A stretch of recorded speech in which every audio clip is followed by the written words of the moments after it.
A lot of worm fishing is analyzing where your lure is by feel.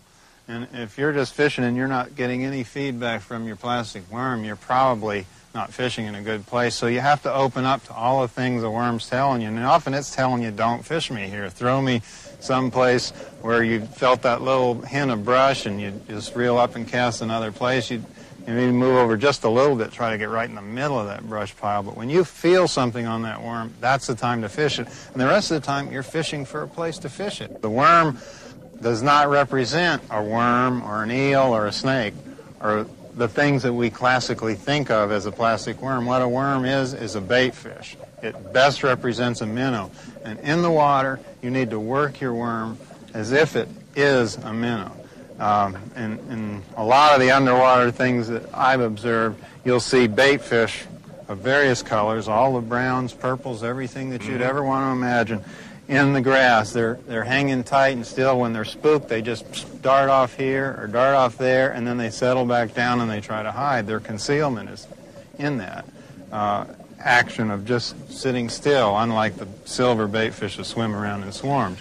So we need to work a worm with that little hop, and then by holding the rod up, allowing it to pendulum toward us and swim horizontally. And bigger is not always bigger fish. You know, I caught 12 bass in one summer over 10 pounds on a 6-inch worm. I generally favor in open water the smaller worms, and so my dictation of size has to do with how heavy the cover is.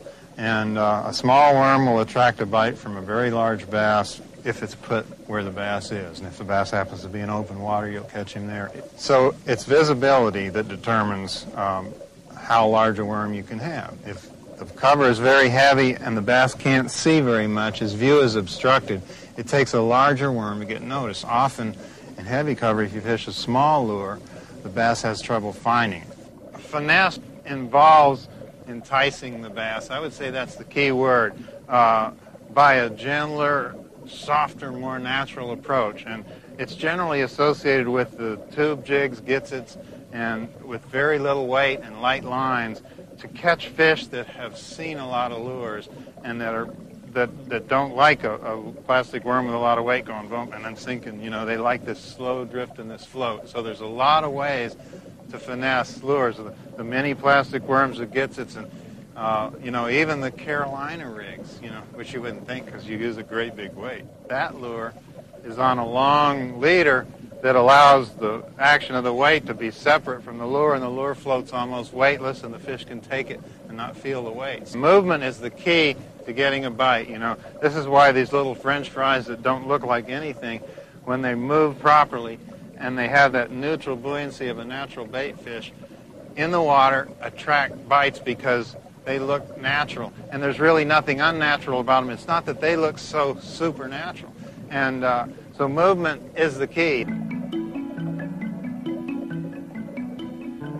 It is a contact lure because anytime you get a mechanical lure that just repeats its action in open water, it becomes detectable as a bass just for what it is, as just a mechanical device coming through the water. When fish get educated, they will leave those alone. But if you can work it through cover, you will catch a lot more fish. And most of the good crankbaits today have a design that where the bill protrudes so low below the front of the lure that it rotates the hooks off of things, and 90% of the times you hit something, they just come loose or they bounce off, and that's when you get the strike. So that's the way to fish.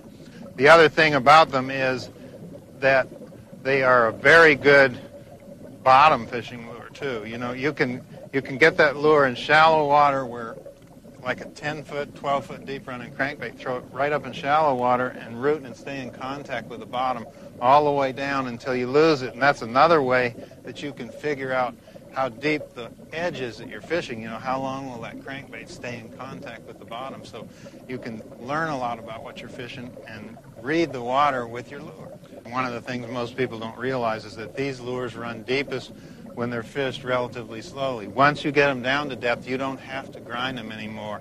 And the people that vary the retrieve and you know, slow and then a couple of quick ones and make a rhythm within their retrieve will catch a lot more fish. And you do that off a slow roll, keeping that bait deep. Because when you get it running really fast and it gets under you, the drag of the line in the water tends to lift the lure, so you can't. So the faster you run it, the shallower it comes. So that's the way to keep it deep to the boat. Reel it slower. I recommend that they try something that goes about 12 feet deep, something like a Pose 400 or a DB3, and those type of lures are two good ones. Pradco makes a lot of good ones. But something that runs about 12 feet deep, so you have the freedom with one lure to cover from shallow down to a pretty good depth. And when you learn to fish that one lure through all those strata and get a good feel for it, you'll be a better crankbait fisherman. The blade is the heart of a spinnerbait. Even though, as we've seen, the bass eat the grub, the blade is what makes the grub do what it does. And that's where the frontier for experimentation and development in spinnerbaits is going to be in the future, and we're seeing that right now.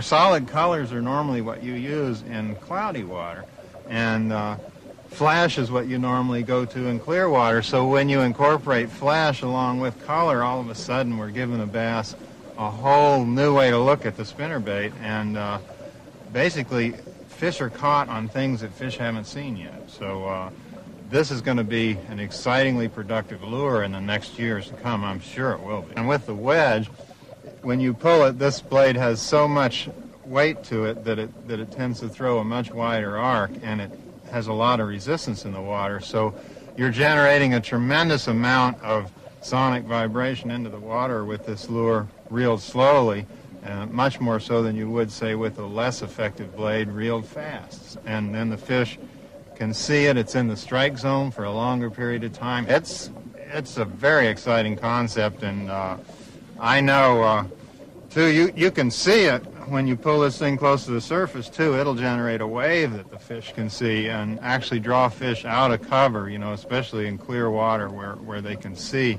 a good way. I'm really excited about this lure, and I've gotten to really like them. And really, spinnerbaits is in using them. The bite on a spinnerbait is always bigger fish. If you caught 10 fish on a plastic worm and 10 fish on a spinnerbait, the average size of the spinnerbait fish would be at least twice.